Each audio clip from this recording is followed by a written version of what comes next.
Good morning, আমি ঋতু। আমার একটা নতুন ব্লগে তোমাদের সবাইকে স্বাগত জানাই। তাহলে চলো দিনটা এখান থেকে শুরু করা যাক। আর দেখতেই পাচ্ছ সবাই মিলে বসে একটু চা খাওয়া হচ্ছে। আজকে ছুটির দিন, আজকে হোলি। আর দেখো কাকা এখানে বসে বসে নাচছে, কারণ কি বলতো গান চলছে এখানে। আর আজকে হোলি তো, সেই জন্য হোলির গানগুলো চালানো হয়েছে। আর পুরানো দিনের হোলির গানগুলো এত ভালো লাগে, তোমাদের কি বলবো। এইসব গান চললেই না নিজে থেকেই যেন নাচ এসে যায়। আর দেখো স্বরূপও উঠে পড়েছে নাচছে। চা খেতে বসেছি, অনেকক্ষণ হয়ে গেল। আর দেখো সবাই মিলে এক এক করে নেচে নিচ্ছে, আর আমি তো বসে বসে দেখেই যাচ্ছি। আজকে একটু সকাল সকাল ঘুম থেকে উঠে পড়েছি, কারণ কিছুটা কাজ না এগিয়ে রেখে দিয়েছি, জানো তো। আমি জানি এইরকম করতে করতে সময় হাত থেকে বেরিয়ে যাবে, আর কাজ করতেও অনেকটা দেরি হয়ে যাবে। বাবান দেখো এখানে রেডি হয়ে গেছে, রং মাখার জন্য একদম রেডি। প্রথমে আগে মন্দিরের যত ঠাকুর আছে সবাইকে একটু করে আবির দিয়ে দিচ্ছে পায়েতে, তারপরে চলে যাবে বন্ধুদের সাথে রং খেলার জন্য। আর বন্ধুরা এসেও ছিল, একবার ডেকেও গেছে, কিন্তু এইসব গল্প করতে করতে ওরও দেরি হয়ে গেছে। এখন বেজে গেছে প্রায় 10:30, জানো তো। আমি আর স্বরূপ কোথাও যাচ্ছি না, আমরা বাড়িতেই থাকছি। বাড়িতেই সবার সাথে আনন্দ করা হবে আজকের দিনটা। হ্যাপি দোল, হ্যাপি দোল কি শুভ দোল যাত্রা। এসো এবার মাখাবো মাকে। বাইরে চলো, বাইরে চলো। বাড়ির সবাইকে বাবান প্রথমে পায়ে আবির দেবে, নমস্কার করবে, তারপরে কিন্তু বাইরে খেলতে যাবে। এটা প্রতি বছরই আমরা করে থাকি, বড়দের পায়ে একটু করে আবির দিয়ে নমস্কার করি।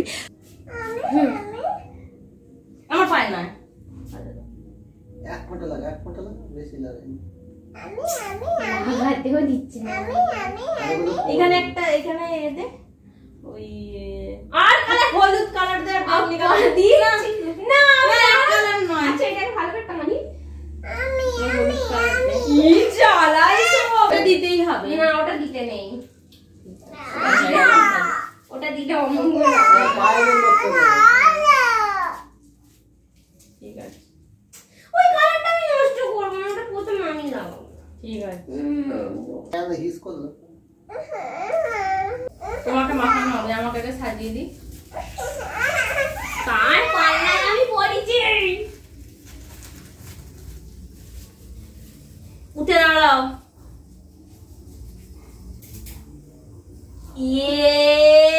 এদিকে দেখো, এসো এসো, ওঠো। হ্যাপি হোলি। কি মুখটা বলতে কেন?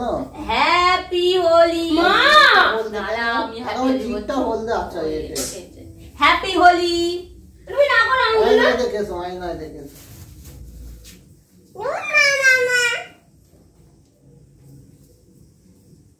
Thank you so much. দাও এর প্যাকেট দাও। আর কিছু আমি না, তোমাকে লাগিয়ে দিই।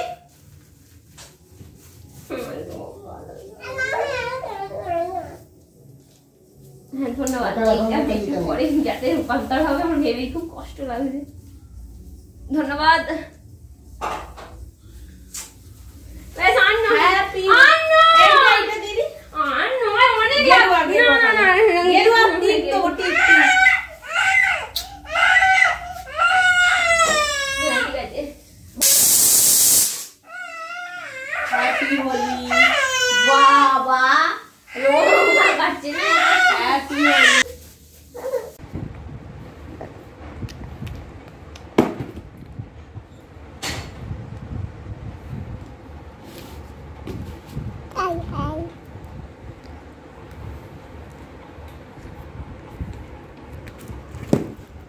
বোঝ বোঝ।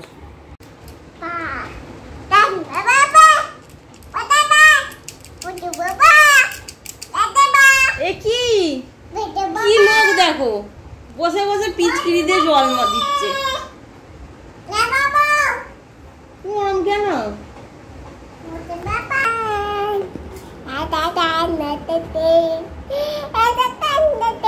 ভিডিওটা চললে যে কত কিছু করবে তার ঠিক নেই। যতক্ষণ ভিডিও চলবে ততক্ষণ করে যাবে।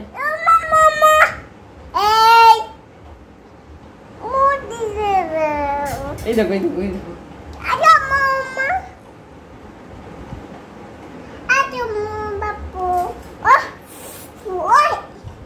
উফ, ওরে উফ। ওর ওপর বসো। ভুতু হয়েছে, খালি খালি বদমাইশিগুলো দেখছো, বদমাইশিগুলো খালি।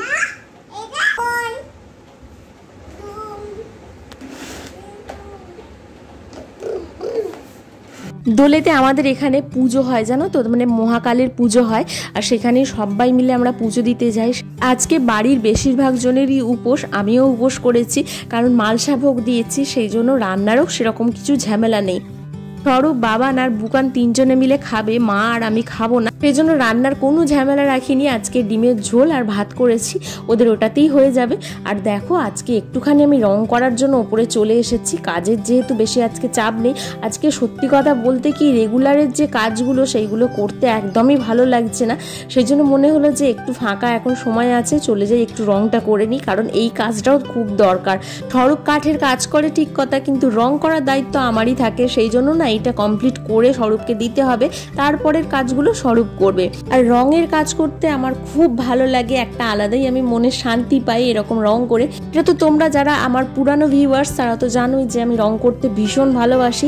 আর পুরানো জিনিসকে রং করা বলো, নতুন জিনিসকে রং করা বলো, এইসব কাজ যখন করি না তখন না আলাদাই একটা এনার্জি আমার মধ্যে কাজ করে। এখন তো সময়ের অভাবের জন্য এইসব কাজ করতেই পারি না, যখন বুকান হয়নি তখন এইসব কাজ না খুব করতাম জানো তো, তখন ফাঁকা সময়টা অনেকটা হাতে পেতাম। আর তখন কি করতাম বলো তো, যখন মন হতো তখনই আঁকার জন্য একটু বসে পড়লাম, একটু রং করে নিলাম, একটু মনের মতো কিছু কাজ পেলাম সেটা করে নিলাম। কিন্তু এখন ওইসব কাজ কিছুই হয় না, সব বন্ধ হয়ে গেছে। কাজের ধরনগুলো সমস্ত কিছু পাল্টে গেছে বুকান হবার পর থেকে। বুকানকে অনেকটা সময় যেহেতু দিতে হয়, সেই জন্য বাকি কাজগুলো না একদমই করে উঠতে পারি না, সংসারের কাজ করতে করতে সময় চলে যায়। দোলের দিন প্রথম দেখো একেও রং মাখিয়ে দিলাম, আমার নতুন শোকেসও রং মেখে নিল। আমি অল্প করে মেখেছি, স্বরূপ একটু মাখিয়েছে আর বাবান একটু মাখিয়েছে। বাইরে এখনো বেরোয়নি, কারণ এখন একটু চান করতে দেরি আছে। আমি যদি পুরো রং মেখে ভূত হয়ে যাই তাহলে আমাকে এক্ষুনি চান করতে হবে, তো সেই জন্য কি বলতো, চান করার কিছুটা আগে আমি বাইরেটায় বেরোবো। অনেকেই ডাকছে শুনতে পাচ্ছি, কিন্তু এখন আমি কোনো সাড়াও দিইনি আর বাইরেটাও বেরোয়নি। তবে বছরেই একটা দিন রং খেলতে কিন্তু দারুণ লাগে বলো।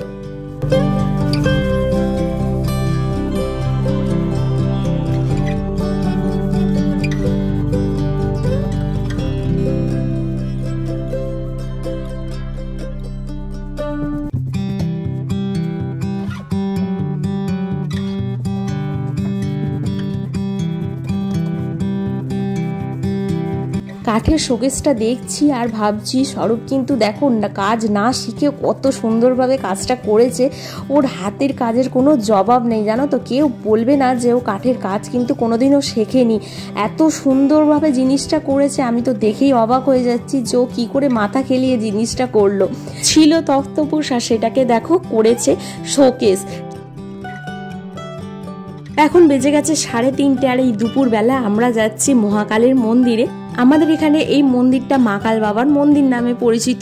আর দেখো মাঠটাও একটু দেখিয়ে দিচ্ছি, এখানে আমাদের চাষ হয়, বিভিন্ন রকমের জিনিস চাষ হয়, যেখান থেকে না আমরা কম দামে জিনিস পাই। তোমাদের বলি যে আমাদের মাঠের চাষের জিনিস, এগুলো একদম টাটকা সবজি আমরা যেগুলো খাই। প্রচুর জমি এখানে। আগে তো যখন আমার বিয়ে হয়েছিল তখন পুরো ফাঁকা ছিল, এখন কত বাড়ি হয়ে গেছে দেখতেই পাচ্ছ। এই জমিও আর বেশি দিন এরকম ভাবে থাকবে না, বিক্রি হয়ে যাচ্ছে আর বাড়িও হয়ে যাচ্ছে এক এক করে।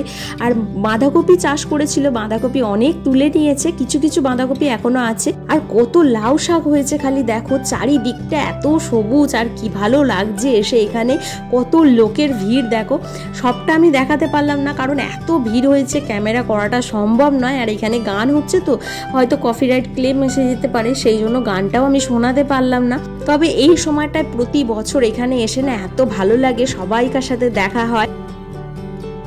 বুকানের জন্য একটু মন খারাপ করছে, বুকানকে আনিনি। আমি ভেবেছিলাম যে বুকান বদমাইশি করবে আর আমি সামলাতে পারবো না, সেই জন্য বুকানকে আনলাম না, স্বরূপের কাছে রেখে এলাম। কিন্তু বারবার স্বরূপকে ফোন করে বলছি তুমি একবার নিয়ে আসো, ও ঘুমোচ্ছে যেহেতু সেই জন্য স্বরূপ আনতেও পারছে না। আর আমার খালি মনটা পড়ে আছে ওর দিকে। বাবান তো আসবে না, বাবানের পরীক্ষা, সেই জন্য বাবান আসবে না বলেই দিয়েছে। বারবার খালি বুকানের কথা মনে হচ্ছে, বুকান আসলে কতই না আনন্দ করতো। তবে বুকানকে নিয়ে আসবে স্বরূপ, বুকান একবার ঘুম থেকে উঠে পড়লেই ওকে নিয়ে চলে আসবে বলেছে। আর এখানে মহাপ্রভুর কীর্তন হচ্ছে। কীর্তন তো এখন একবারই শোনা যায় বছরে, আর কীর্তন শোনাই যায় না এখন, খুব একটা এসব হয় না। মালসা ভোগ নিয়ে চলেও এসেছি, এবার সবাইকে প্রসাদ দিয়ে দেবো। আর এখানের মালসা ভোগ এরকম শুকনো শুকনোই দেয়, প্রতি জায়গায় কিন্তু মালসা ভোগ মাখা দেয়, এখানে কিন্তু এরকম শুকনোই দেয়, এটাকে মেখে নিতে হয় নিজেদের। আর দেখো শাশুড়ি মাকে আগে দিয়ে দেবো, কারণ মা কিছু খায়নি, সকাল থেকে উপোস করে আছে। আমি তো তবু একটু কিছু খেয়েছি, কারণ পুরোপুরি উপোস করে আমি থাকতে পারি না, পুরোপুরি উপোস করে থাকলেই আমার শরীর খারাপ হয়ে যায়, সেই জন্য আমি একটু কিছু খেয়ে নিয়েছি। ঠাকুরের ভোগের একটা বিশেষ মাহাত্ম্য আছে, তুমি বাড়িতে যতই রান্না করো ভালো, কিন্তু ঠাকুরের ভোগের মতো রান্না কিন্তু কেউ করতে পারবে না, সেটা আলাদাই একটা জিনিস। আর আমার তো ভীষণ ভালো লাগে খেতে, জানো। তার দেখো বুকান তুলে তুলে খেতেও আরম্ভ করে দিয়েছে, এত গরম বুকানকে না কিছু আমি পরিয়ে রাখতে পারছি না, ও প্রচণ্ড ঘেমে যাচ্ছে, তো সেই জন্য ওকে খালি গায়েই রেখেছি, কিছু মনে করো না কেউ। আর এখানে ফলগুলোকে আলাদা করে নিয়েছি, ফলগুলো না কাউকে দেবো না, কারণ অনেকক্ষণের কাটা ফল তো, ফলটা কাউকে দেবো না, এটা জলে দিয়ে দেবো, পুকুরের জলে দেবো। আর চিড়ে ভোগটা আমরা সবাই খাবো। মহাপ্রভুর এই মহাপ্রসাদ কে কে খেয়েছো অবশ্যই জানিও, আর কারা কারা এরকম মালসা দাও সেটাও কিন্তু জানিও। আমার মামার বাড়ির দাদুর না মন্দির আছে, মন্দির বলতে কি বলতো আশ্রম আছে, সেই আশ্রমে এইরকম পুজো হতো, 1 সপ্তাহ ধরে পুজো চলতো, আর শেষে সেদিনকে এরকম মালসা ভোগ হতো। সেই পুরানো কত স্মৃতি সব মনে পড়ে যাচ্ছে, মালসা ভোগটা মাখছি আর মনে পড়ে যাচ্ছে। সবাই মিলে 1 সপ্তাহ ধরে সেই আশ্রমে থাকতাম, আশ্রমে না প্রচুর লোক খাওয়া দাওয়া করতো, তখন আলাদাই একটা সময় ছিল, জানো তো। বৈশাখ মাসে পুজোটা হতো, আর এখন বৈশাখ মাসে পুজোটা হয় একটা দিন হয়, এখন আর 1 সপ্তাহ ধরে করাটা সম্ভব হয় না। দাদু যখন বেঁচে ছিলেন তখন করেছিলেন। প্রতিদিনের জীবনযাপনে না অনেক সময় দেখবে পুরানো কথা এইভাবেই মনে পড়ে যায়, আর সেই নিয়েই আমরা না এখন কথা বলছি, আলোচনা করছি, সেসব পুরানো দিনের কথাই আমি বাবানকে বলছি। বাবান তো এসব কিছু দেখেনি, আমি ওকে গল্পের মাধ্যমে যেগুলো বলি সেইগুলোই বাবান শোনে। তাহলে চলো সবাইকে এক এক করে প্রসাদ দিয়ে দিই, আর ভিডিওটাকে এখানেই শেষ করি। পরের আবার নতুন একটা ভিডিও তোমাদের সাথে দেখা হচ্ছে। তোমরা সবাই ভালো থেকো, সুস্থ থেকো, সাবধানে থেকো। আজকের ভিডিওটা কেমন লাগলো অবশ্যই জানিও। আজকে পর্যন্তই, টাটা।